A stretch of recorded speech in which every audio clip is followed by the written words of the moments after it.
Let us pray. As Canadians and as Albertans, we give thanks for the precious gifts of freedom and peace which we enjoy. As members of this Legislative Assembly, we rededicate ourselves to the valued traditions of parliamentary democracy as a means of serving our province and our country. Amen.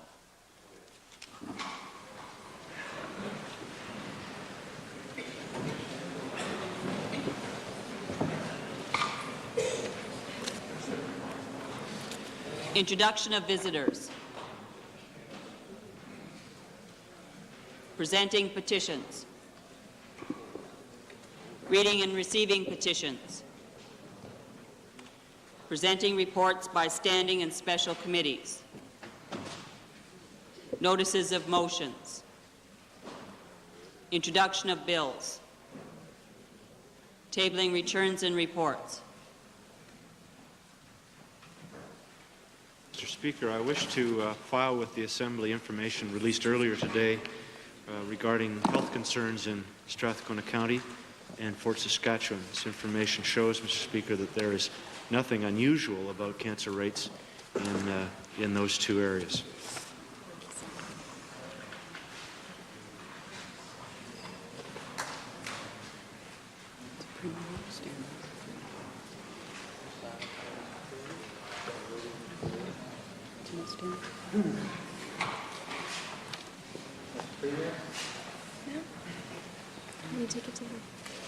Yes. Introduction of special guests. Mr. Speaker, I am pleased today to introduce two groups of students, but I would start with the first group of grade 5 and 6ers from the Manning Elementary School. There are 38 students, accompanied by 2 teachers and 5 parents. The teachers are Mr. John Elliott and Mrs. Leslie Snyder.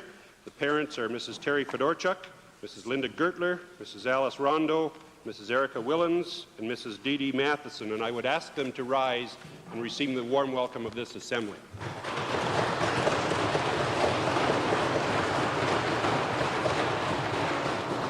Member for Peace River. Mr. Speaker, I'm pleased again to introduce to you and through you to the members of this Assembly 41 students, grade 6 students from the Glen Mary School. They're made up of 2 classes, the class 6L, that's 6L is for Mr. Lauren, the French immersion class, 6D, D is for Mrs. Delmita's class, the regular class, and they're from the Glen Mary School in Peace River. 3 teachers are accompanying the group, Mrs. Delmita, Mrs. Jennifer Smith, Mr. Lauren, and 7 parents, Mrs. Elliott, Mrs. Sharp, Mrs. Etche, Mrs. Pauline Gunning, Mrs. Gour, Mr. Plamondon, and their bus driver, Mr. Don Moore, and they're in they're in the public gallery, and I would ask them to stand and receive the warm welcome of this Assembly.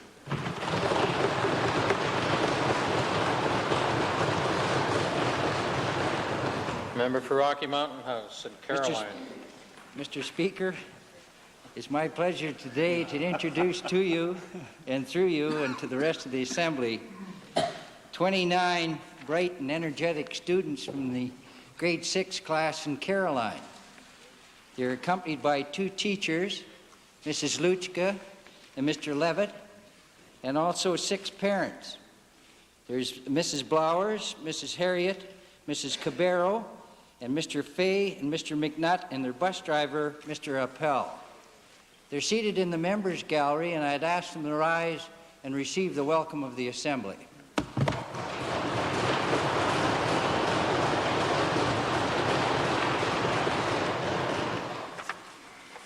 Member for Dunvegan, followed by the Minister of Agriculture. Mr. Speaker, it is a pleasure to introduce to you and through you to the members of the Assembly a valuable member of the Board of Governors of the Fairview College, situated in the wonderful constituency of Dunvegan, who is sitting in the public gallery today. Rob Little, would you please rise and receive the warm welcome of the Assembly?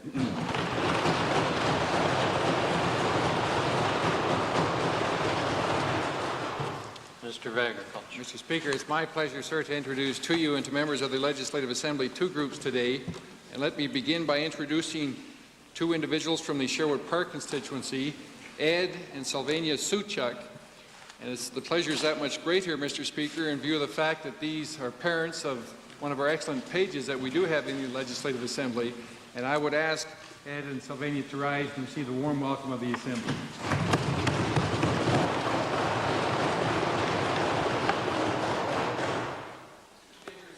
Pleasure to introduce to you and members of the Legislative Assembly 4 students from the Archbishop Jordan High School in Sherwood Park. They are grade 11 students presently participating in a social studies project on India. We had the opportunity to visit earlier, and I will ask them to also rise and receive the warm welcome of the House when I do introduce them.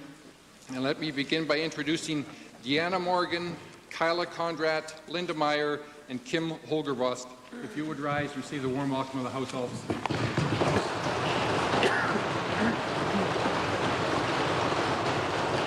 Stony Plain.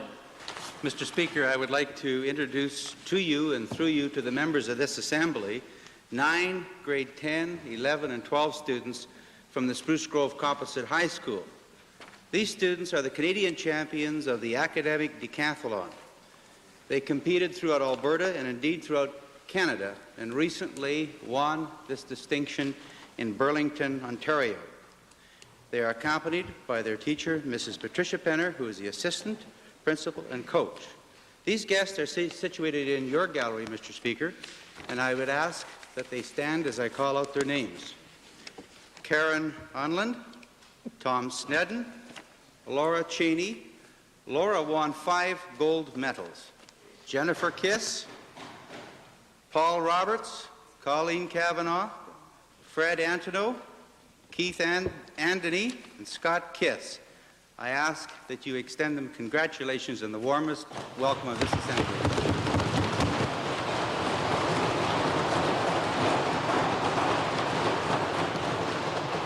Minister of Recreation and Parks. Thank you, Mr. Speaker. Maybe it's the best to the last. I'm not sure. Mr. Speaker, it's my pleasure to introduce to you and through you to members of the Assembly 8 students of grades 6, 7, and 9.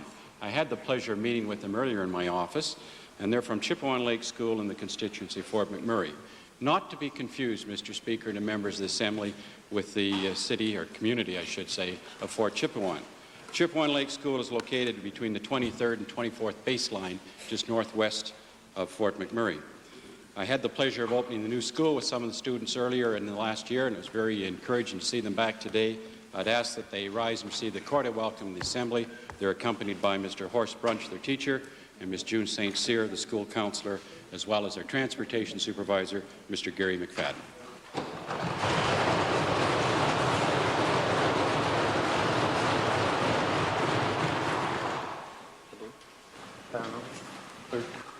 Might we have the consent of the House to return to tabling returns and reports?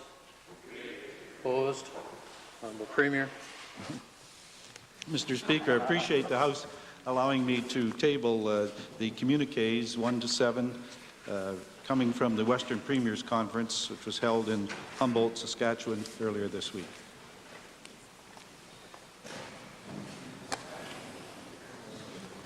Ministerial statements. Oral question period.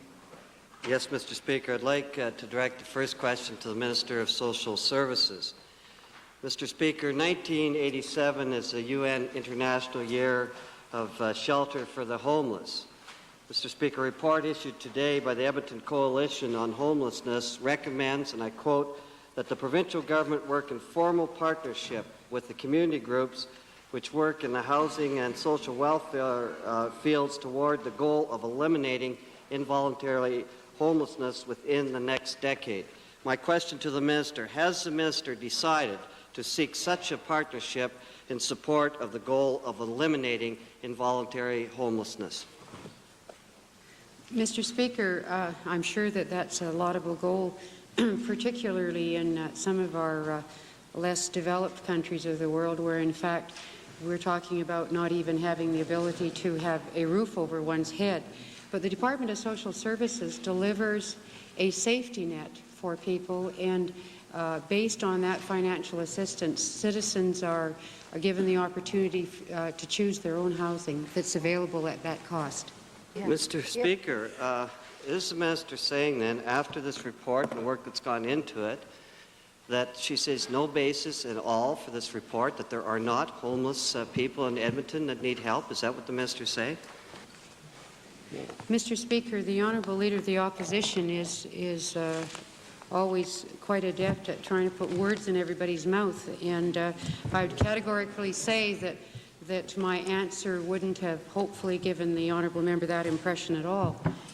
What I am saying is that we do look at the basic needs of individuals who have no means of support. They, for whatever reason, are without a job and other means of support. That safety net is there. The financial assistance is given to individuals, and on that basis, they access the accommodation that's available. There certainly may be reason to look at the report in terms of what accommodation across the province, and I have other honourable colleagues that may like to supplement the answer. But if, in fact, we don't have housing available to citizens, then certainly there are other programs that could address that area, and I'm sure that information will be very useful. Mr. Speaker, that's precisely the problem that they're alluding to in this report. I don't know if the minister's had a chance to read it yet. But, for instance, the report notes that many of the homeless are women, often victims of family violence, who need emergency shelter space. My question very specifically, has the minister decided to address a concern in the report that there is a particular need for such facilities, and what is she going to do about it? Mr. Speaker, at all times when individual people come forward and they are in need of emergency assistance, that assistance is supplied. It may be financial in order so that individual can avail themselves of accommodation that could be classified as emergency, because I'm sure that most people would not want to spend an extended period in a hotel or whatever. But then once having moved off of the emergency assistance, obviously there is long-term assistance available to people. And as I look at all the information that is available to us, coming from the various types of shelters, for instance, that's available in the City of Edmonton, more often than not, Mr. Speaker, they show vacancies. Supplementary question, Mr. Speaker.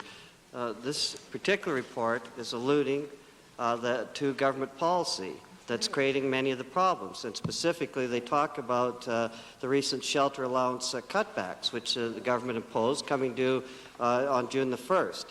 And they make it very clear that the social assistance recipients cannot afford available rooming house accommodations at the new rates provided. So what I'm saying is the government policy is creating more of a problem in this area. And in view of this, another report out to this minister, would the minister be prepared to at least reconsider the recommendation of the coalition, consider that these particular cutbacks be rescinded, at least for the time being, till they study it some more? Mr. Speaker, on one hand, the honourable member seems to be saying that there isn't enough housing available, and this is a retrospective comment. On the other hand, the honourable member is saying that in the future we may have a problem because of the amount of the shelter allowance. I would say, Mr. Speaker, that if, in particular, the single employables access shared accommodation, that in fact the shelter allowance will be sufficient. Second main question, Leader of the Edmonton Gold Bar. Thank you, Mr. Speaker. I have a supplementary to the minister. Clearly, the community has information that the minister doesn't seem to have. Has the minister, as I suggested, Mr. Speaker, met with community groups and those who provide housing, including housing authorities, since announcing the shelter allowance reductions to determine if, in fact, there is housing available at that rate? Mr. Speaker, the honourable member, I think, is more or less leaving the impression that every individual is entitled to accommodation in terms of, so to speak, their own pad. This may not be the case, Mr. Speaker. What we are saying is that the shelter allowance that is available for an individual is half the amount that a couple with no children would receive. Those people are housed, the couples that I'm speaking of, and they are housed adequately. It does mean that in many cases for singles who do not want to be in a room and board situation, that they will have to share accommodation with another person. Member for Grand Prairie.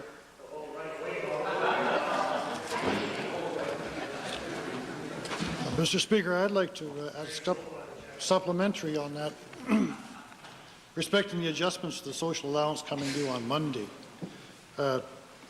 there's several concerns in the constituency of Grand Prairie about whether or not people are going to be able to find places to live. And in view of the minister's comments, I'm wondering if there's a monitoring mechanism that will be in place that will adequately provide up-to-date information on how well these adjustments are taking place. Mr. Speaker, yes, we do have a monitoring system, and in the course of the last month, it has shown that there is what we would expect to be an average number of people who have changed their accommodation. This does mean, of course, that many people may be in accommodation that is more expensive than their shelter allowance will allow for. But there is one other interesting bit of information that I'm sure all honourable members will enjoy, and that is that there have been a significant number of cases where landlords have reduced the rent to the amount allowed for under social allowance. Second main question, Leader of the Opposition. Yes, Mr. Speaker, I'd like to designate my second question to the member from Edmonton-Belmont. Thank you, Mr. Speaker.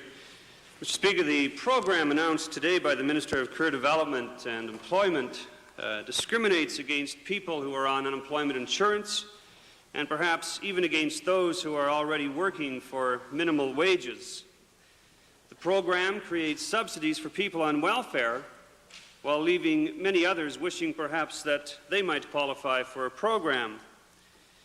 Will the minister announce a program for others who are left off without a subsidy for their labor? Mr. Speaker, if the honourable gentleman was here during my discussions on my labour market strategy, he would have seen that, in fact, we have $90 million for employment programming in the department and $84 million for training. So there are other programs within the department, Mr. Speaker, that are open for not only employees or individuals looking for training, retraining, or work experience, but also for employers who are looking for a different stream other than the one that targets employables and social assistance. Supplementary question, Mr. Speaker. Given that the Employment Alternatives Program subsidizes wages for a period of 6 months up to 1 year, and that the goal is really to create long-term employment, will the minister file with the Assembly documents that indicate, and I would quote from the minister's own release this morning, a significant percentage of employees whose positions are subsidized remain employed after the subsidy period ends?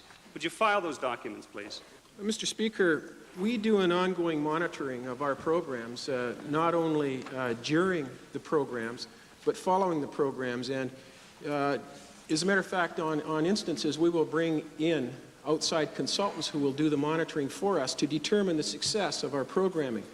We have determined under the wage subsidy program that, in fact, in 1986 as part of 87, we have had 17,000 people working under the wage subsidy program. We have also determined by monitoring over the years, Mr. Speaker, that close to 1 out of 2 people who go on a subsidy program end up working after the program expires. And we also find that another 1/3 of that on that program end up getting further training or getting upgrading at some of our post-secondary institutions. In response to the honourable gentleman's request, I'll give some consideration to it, and if he's serious about it, he may consider the order paper, Mr. Speaker. Well, I don't know why I'd want to do that. It hasn't worked before.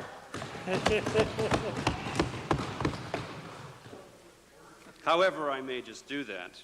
Will the minister agree that this program that has been set up would really take jobs away from some people, only to give them to others? Mr. Speaker, one of the preconditions of the program, and it's a contractual obligation on behalf of employers, is that there can be no reductions in existing manpower to access any of our department programs. If employers enter into a contract with us, Mr. Speaker, we monitor it. As a matter of fact, go on the job site, go to the company and determine the level of manpower. If there's any evidence that there's abuse, they must return the funds that have been advanced, and they're also subject to legal proceedings, breach of contract, Mr. Speaker. I might say that we have had very little abuse of our programming in this particular area, and it's the same condition for all of our programming under training and job creation, Mr. Speaker. I'm pleased, Mr. Speaker, that the minister said he's monitoring the program, but I'm curious to know how far back does one look at the employment records of the employer. I have been made aware of a case where a person has been laid off, and one might suspect that that person has been laid off so that the employer can qualify for this program. How far back does the minister go in monitoring the program? Well, Mr. Speaker, nobody is going to lay anybody off to access the programs because, in fact, they don't get approval until we have done our research on the level of employment. I have, in my experience in this department, Mr. Speaker, I have found that there is a great deal of integrity, both on behalf of the employer and the employee with regard to our programs. The abuse in this area is very small. We do our very best to monitor the programs. If, in fact, there are abuses, Mr. Speaker, they're small in number, and it's certainly not sufficient for us not to proceed with programming just because there are the odd people that are going to abuse it. In my particular view, Mr. Speaker, I believe this employment alternative program, together with our other programs in the department, are well received, both by the individuals and by the companies. And we want to be sure that we maintain the integrity of those programs, and we will watch them very closely, Mr. Speaker. But certainly a low level of abuse is not enough for us not to embark in programming in this area. Edmonton, Minister of Social Services, briefly.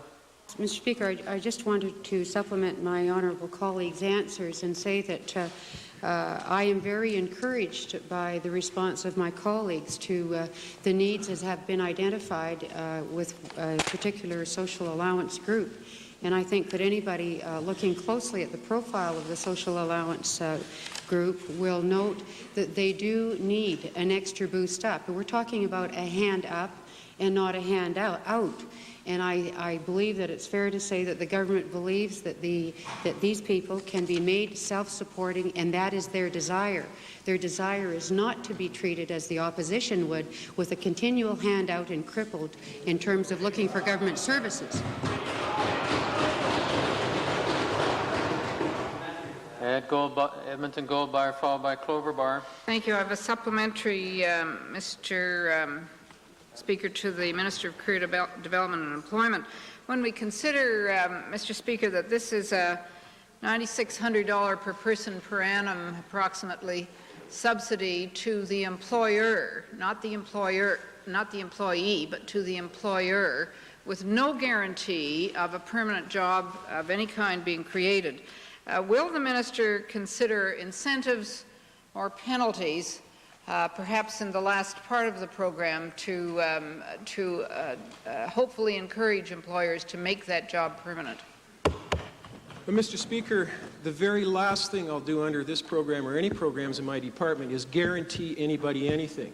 The individuals have to prove themselves to the employer that they are making a meaningful contribution to the expansion of that business.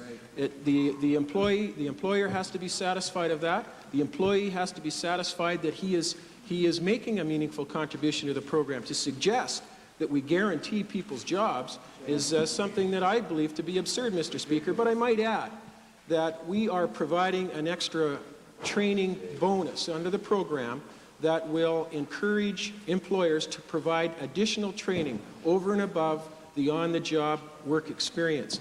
And that, I believe, is a very important aspect of the program. We have in our minds the interests of the individuals, Mr. Speaker. The human resources of this province are our most important resource. We have to be sure that we provide every opportunity available to them to move into the workforce if they have an inclination to be there. And in my estimation, Mr. Speaker, most of the people in this particular category would prefer to be working. We want to address that issue, Mr. Speaker, restore self-esteem and self-confidence, and make them meaningful production of meaningful contribution to society, Mr. Speaker. Clover Bar. Mr. Speaker, to the Minister this program we're discussing, plus the other subsidized programs, is the minister going to have these in place before the end of the construction seasons, or is he saving for next winter? Because the response we're getting from the employers is that none of that material is getting out. So can the minister tell us if he has a deadline, if he's going to get something going? Yes, Mr. Speaker, it starts Monday. And I might say that our department has had in Edmonton, not including our regional offices, over 200 telephone calls from employers anxious to participate in the program, and a like number of calls from individuals who are employables on social assistance anxious to participate in the program. So despite what the opposition would say, Mr. Speaker, the people on social assistance do prefer to work, and they're not lazy. They want to get out and participate in the labor force. So I would encourage the people of Alberta not to listen to the negative people, Mr. Speaker, and refuse to hear them when they say that these people are lazy and don't want to contribute to society. They do, and this program provides that opportunity.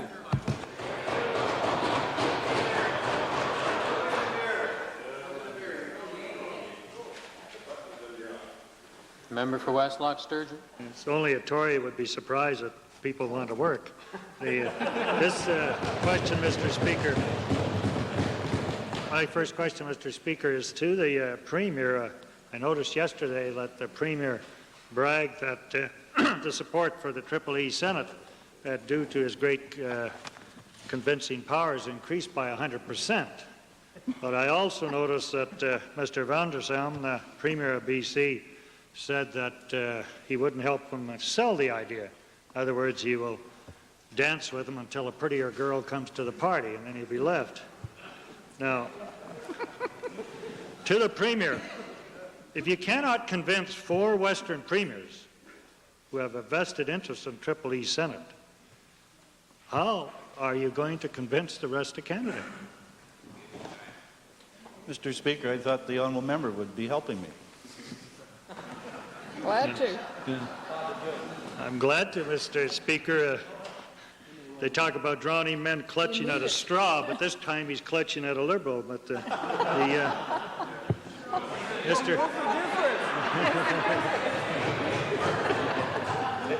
Mr. Speaker, Mr. Speaker, I would be interested then if I am going to come and join the Premier in selling his idea, and I would love to. I would like to know whether he would share with us just what bargaining chip he has, or what he would use to try to get the EEE back on track in the constitutional talks. Well, Mr. Speaker, the EEE is on track, and the constitutional talks, as most Canadians recognize, have now got within our Constitution the need to discuss Senate reform. It's never been there before. In 120 years we've had the same Senate, and we now are on an annual basis, perhaps more than annually, will be meeting and discussing as First Ministers how to reform the Senate, how to make it more effective, more equal, and to make it an elected Senate. And I think, Mr. Speaker, it has so much validity that while First Ministers would naturally say, I want to think of the other alternatives, the EEE that all members in this House are able to support unanimously surely has attractiveness that others will also recognize. And I'm counting on that. Mr. Speaker, surely, Mr. Premier, you know you were taken in on the Meech Lake Accord. Now that the Premier of Quebec is trying to upgrade what he is going to get out of the Constitution, now that the Premier of Quebec is trying to upgrade what he was supposed to get out of the Meech Lake Accord, would the Premier consider upgrading the EEE Senate, likewise up to one of the main issues, rather than talk year after year after year on Senate reform? Mr. Speaker, with some interest, I noticed the Honourable Leader of the Liberals talking about the Meech Lake Accord. All you have to do is look at the Liberal Party on this issue. They are in total shambles. They don't know which side of it they're on. The honourable member here has tried to get on the bandwagon, late, I must admit, of EEE Senate. At the same time, he's trying to tell us that you need the federal government to whip provinces into line. He's trying to tell us that he, in fact, supports a EEE Senate, which would give provinces strength. I mean, it's such an opposite point of view of his views. It shows that he, too, is just like the federal Liberal Party and I believe the provincial Liberal Party. They have no position on this. They're in shambles on the whole issue.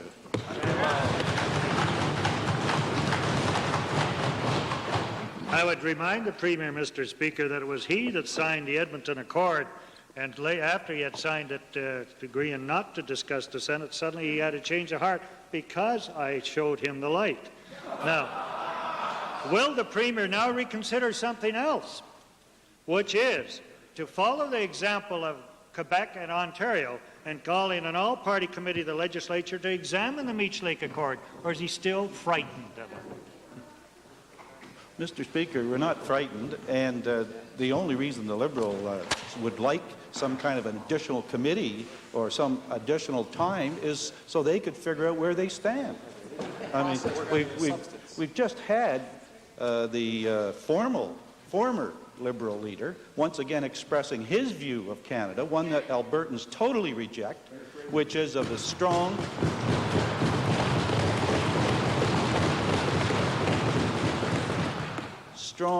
Ottawa dictating to provinces as second-class citizens. That's the exact thing that we have removed in the Meech Lake Accord, and we're not going to let it get away. We're going to make sure that that kind of thinking never has a place in Canada anymore.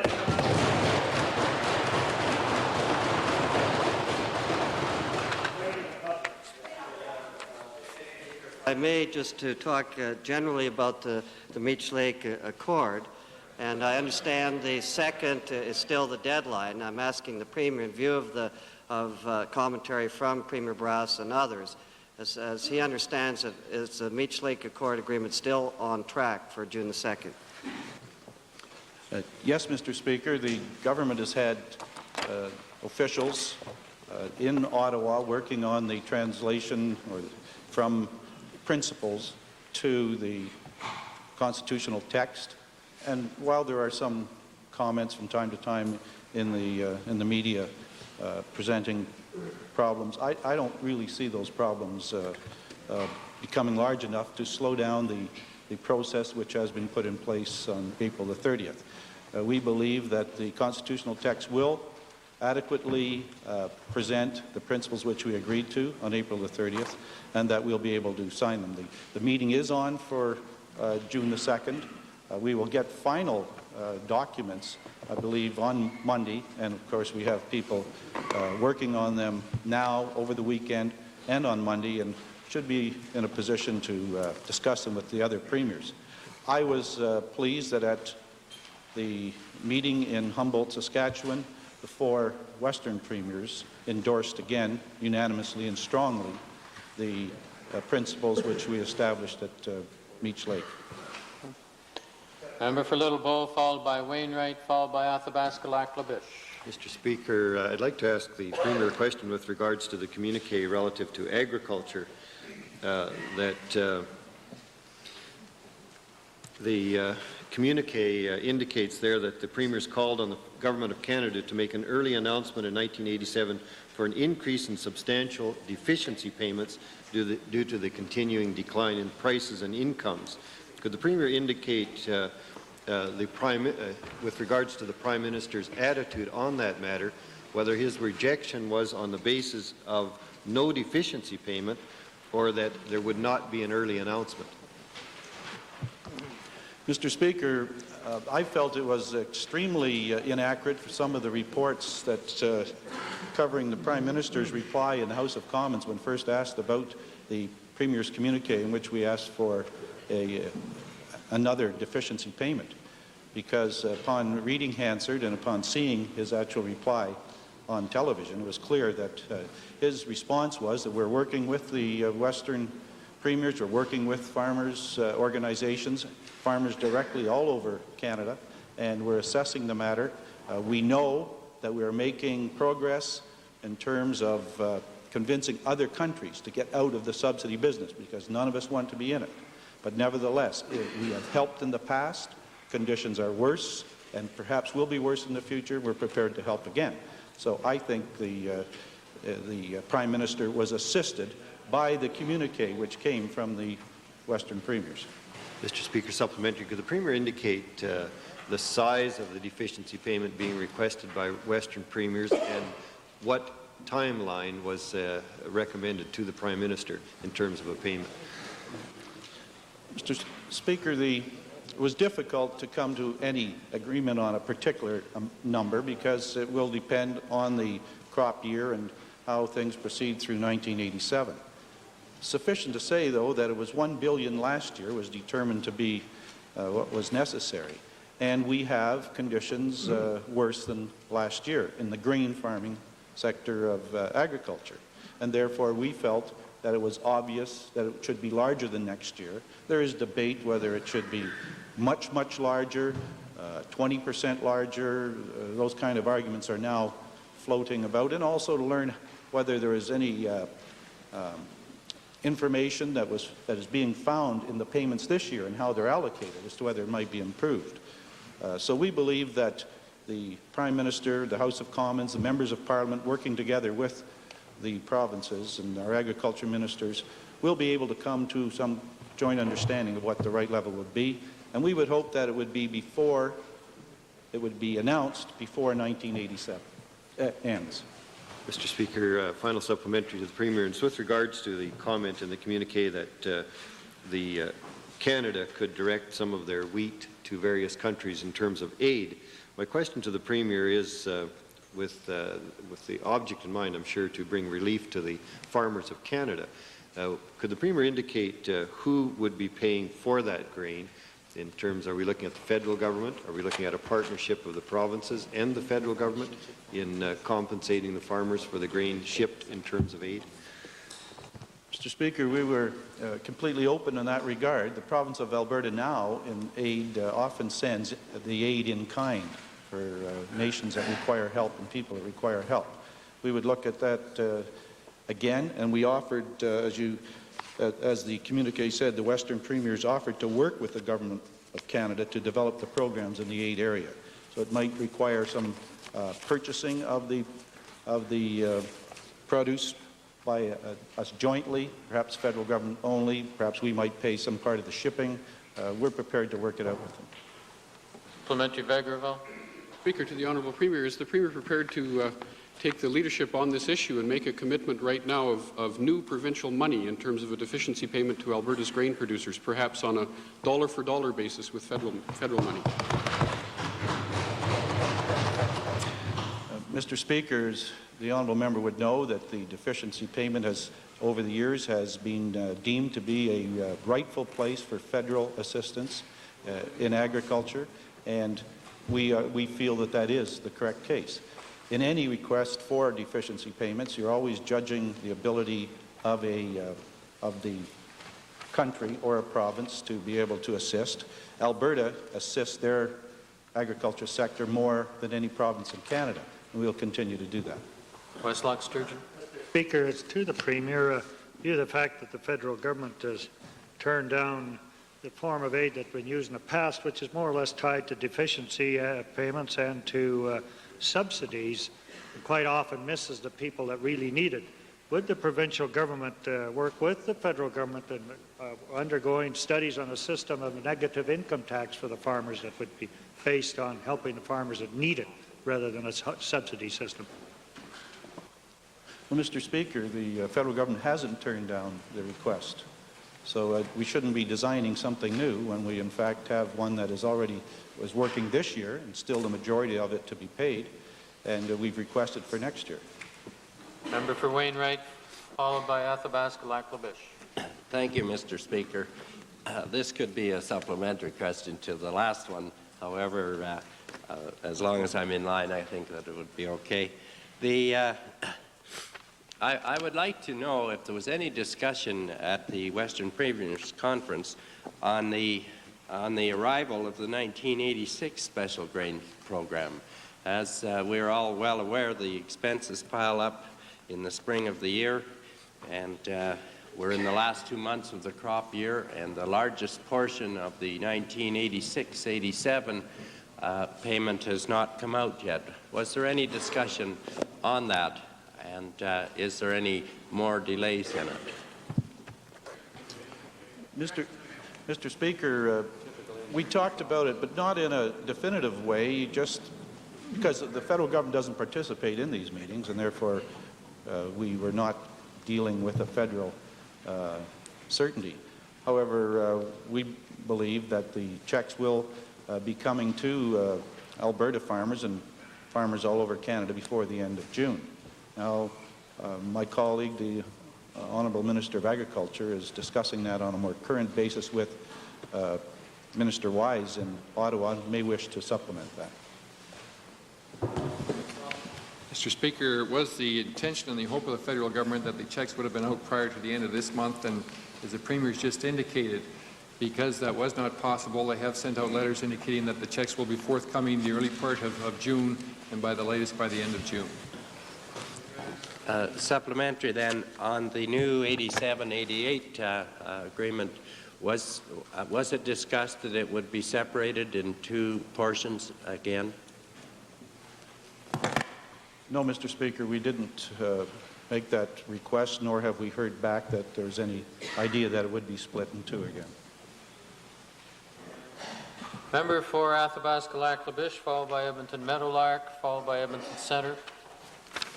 Thank you very much, Mr. Speaker. To the Premier, at the failed First Ministers' Conference on Aboriginal rights, the Premier prided himself in the fact that the province has committed itself to proposing a revised Métis Betterment Act and to grant surface rights to an existing 1.28 million acres of Métis settlement to the Métis, and to confirm this grant of land in the Constitution of Canada.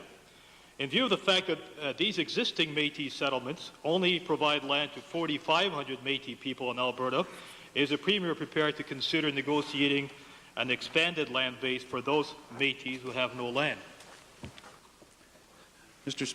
Speaker, the honourable member will recall that the government was following through on a resolution of this legislature on the first matter which he discussed. In terms of additional lands granted or in some way provided to the Métis people of this province, the Honourable Solicitor General is leading in that area and discussing the matter with them.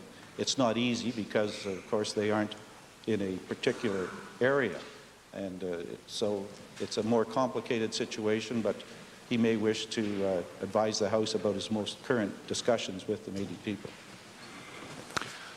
Yes, I will, Mr. Premier. I hope the Premier is aware that the four Métis settlement granted to the Métis people in the 1930s were rescinded by the previous government. The Touchwood Seabird Settlement, the Wolf Lake Settlement, the Coal Lake Settlement, and the Marlborough Settlement, all in the Lac-La-Biche area. Is the Premier prepared to renegotiate with the affected Métis the reacquisition of some of these rescinded Métis settlements? Mr. Speaker, I haven't had the people that the honourable member is referring to discuss with us that very alternative. I'm sure the Honourable Solicitor General, when he's in the House, would be pleased to bring the member up to date on his current discussions with the Métis Association, because in Alberta they are going very well. And I look forward to being able to come up with some long-term solutions in this area of a unique self-government of Métis people in Alberta. As the Métis Local 2951 of the All River Lac-La-Biche area, representing 154 members, is submitting to your government a land proposal that attempts to recover Métis land that was rescinded in 1940 and 1960. Will the Premier and his government be prepared to sit down with this Métis local and negotiate in good faith this land proposal application?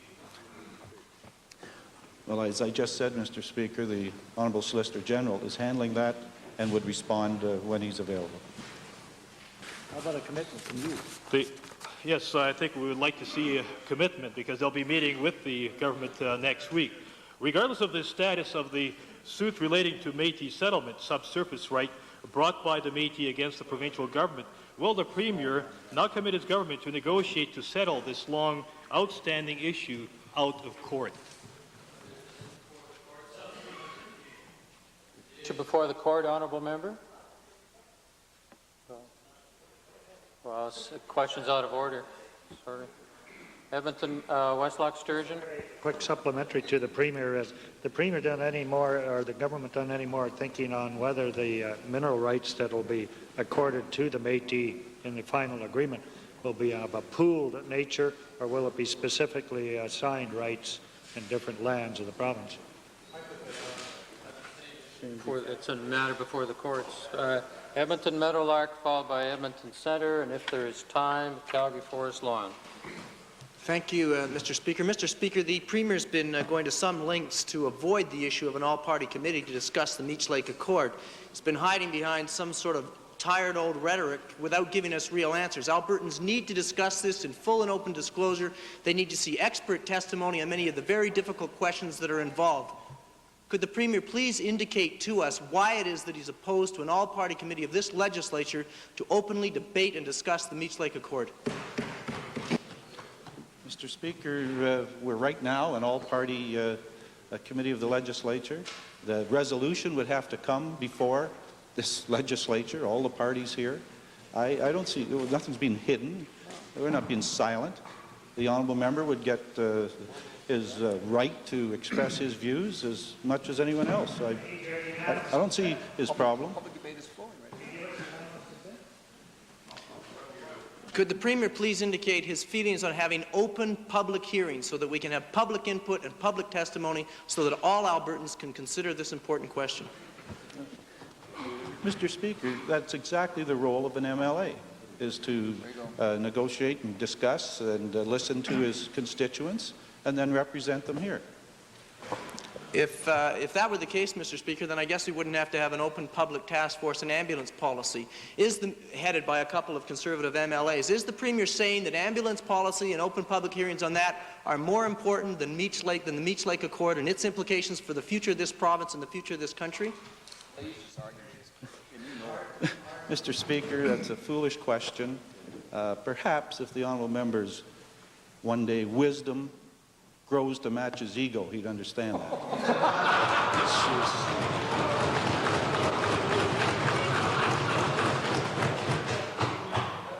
Perhaps if the seriousness with which you dealt with this matter grew to match the arrogance with which you're dealing with it, we'd be able to get proper public input into this very serious matter. If we sign this accord, we lose leverage on Senate reform. Is the Premier really saying that he doesn't want to face the public on this important matter because he knows he sold the chance for Senate reform down the river? Mr. Speaker, again, a foolish proposition, as most Canadians know and most Albertans know and support very strongly. We now have Senate reform guaranteed in our Constitution. We've never had that in 120 years. It has been, Mr. Speaker, the establishment of equality of provinces, and it has been the leadership of the province and government of Alberta that has established these matters.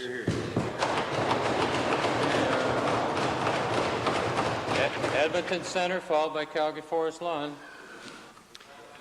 Come on, if there's time. Thank you, Mr. Speaker. In reference to a very serious incident at the West Edmonton Mall this week, to the Minister of Community Health, can the Minister give us an interim report on his investigation into the trapped diver accident at the West Edmonton Mall, which occurred this past Monday?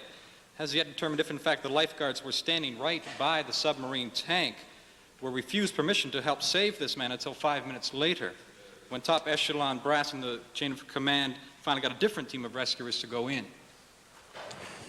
No, Mr. Speaker, I wouldn't want to give an interim report simply because I'd like to have the full information from a complete investigation before I would report or take any action that's required.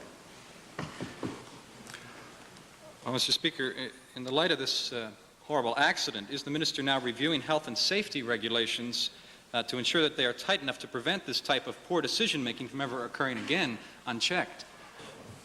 Well, Mr. Speaker, I wouldn't want to comment on the honourable member's question simply because the investigation as to the conditions of the site at the time of the accident, the procedures that were followed, would be part of the investigation, and I would want to have all of the facts in hand before I'd want to pass judgment.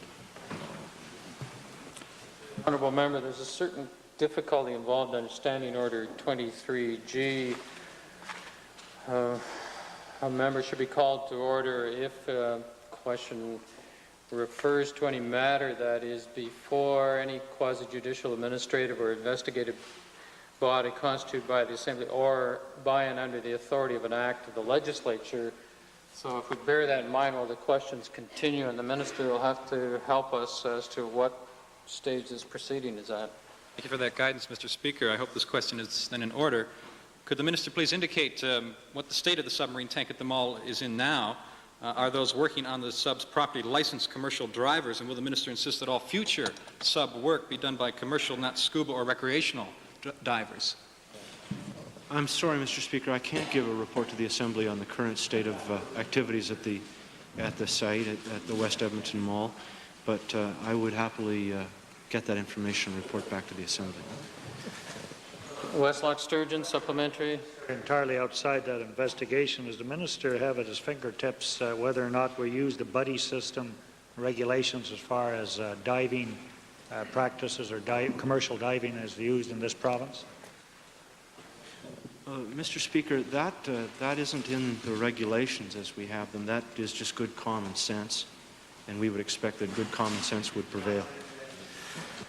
Calgary Forest Lawn, if there's time, Edmonton Belmont. Mr. Speaker, the Minister of Energy has written and met with Alberta refiners, hoping that they'll amend practices that cost Alberta producers and the provincial treasury some $400,000 a day. This is a backward step from the action he took a year ago when he at least enlisted the Alberta Petroleum Marketing Commission to amend this practice. To the Minister of Energy, what new steps will the minister take to achieve fair posted prices now that 11 months, a few letters, and a few meetings have obviously passed without satisfactory results? Well, Mr. Speaker, I outlined, I believe, the answer to that question in the House the other day when I indicated that we have been tracking very closely over the course of the last year, since world oil prices collapsed, as to whether or not the Canadian posted prices were tracking the U.S. spot prices. After meeting with the industry at that time, the tracking indicated that the posted prices and the spot prices were tracking extremely close together. And we did recently take action when we noted that the spread was widening as it did during the collapse. And we wanted to assure our producers in this province that they would not get less than fair market value for their oil.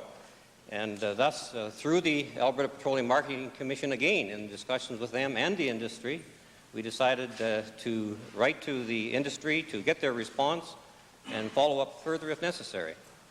Well, Mr. Speaker, clearly the minister is just writing letters and not taking any effective action. But again, to the Minister of Energy, what became of the increased role in ensuring fair posted prices that was to be played by the Alberta Petroleum Marketing Commission, according to statements you made last August? Well, Mr. Speaker, maybe if the honourable member has a good suggestion as what we might do, I'd be happy to hear from him. Unregulated deregulation. When we form the government, I'm sure that you'll hear the answer to that question. Mr. Speaker, to the Minister of Energy, then, how can the minister say, as he did on Monday, that a fair market determines Alberta's gasoline prices when refiners are reaping $500,000 per day from producers and the Treasury because of his ineffectiveness? Is this the minister's idea of fairness? Once again, Mr. Speaker, the honourable member from Forest Lawn exaggerates the numbers that are involved. He is indicating up to $500,000. I'd be interested to know where he gets those numbers. Certainly, we believe in the marketplace determining what prices should be, and if the marketplace is working, we're satisfied not to take any particular action. And by monitoring and discussing with industry, things have worked out well in the past, and I expect they'll work out well in the future. Time for question period has expired. Might we have unanimous consent of the House to finish this series of questions and to allow the Minister of Hospitals and Medical Care to give supplementary information in response to the question? Thank you. In the same vein, Mr. Speaker, I find further inaction on the part of the minister. How can the minister claim to protect Alberta's interests when he accepts a 41% decrease in provincial take on gasoline, invites foreign takeovers in our producing sector, and cannot get a nickel out of refiners who on average have doubled their revenues since 1985. Well, what the honourable member really has done, Mr. Speaker, is outline their socialist policy, which we disagree with.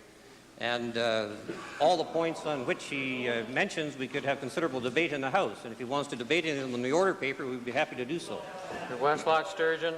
Mr. Speaker, to the Minister, if I may, and his point of asking for a positive suggestion, I've seen many areas in the world have signed contracts where there's not any competition for the refining product, similar as it is here in Alberta with so few buyers. And the method used is to track on either Persian Gulf price, or in this particular area, North America, is to track West Texas crude price. So why does not the government just tell the refiners they have to track on the West Texas crude price, whether they like it or not? Well, Mr. Speaker, I suppose that would be the liberal, heavy-handed government approach to handling matters, and the honourable member indicating that we have no competition is also untrue. We had the federal body investigate competition in the industry over the last several years, and their conclusions were not the conclusions of the honourable leader of the Liberal Party. And therefore, Mr. Speaker, we believe a reasonable approach is to sit down with industry people and cooperate with them and work with them to the benefit of all Canadians. Minister of Hospitals and Medical Care, in response to a question raised by Edmonton Strathcona. Mr. Speaker, yesterday the honourable member from Edmonton Strathcona asked about certain fees charged by the healthcare insurance plan for a statement of benefits. The information I have is that the public is provided free of charge with a copy of the most recent statement of benefits that's regularly issued by the plan. If, however, an individual wishes to have an up-to-date copy for some other period of time, and it's often the case that a lawyer would ask for this involving a case of some kind, then there is a charge of $30. That charge was put in last September. It will increase shortly to $35, and it's based on the actual amount of time required to do that work, because it has to be pulled from the records of the plan by hand, and it does involve that much actual cost. Edmonton Strathcona, no, the honourable members, it's only Strathcona has the opportunity to respond. I have no question, Mr. Speaker. Thank you. Thank you. Not quite yet. Not quite yet. Rest assured, Carol, of your forest law, and I shall not forget you.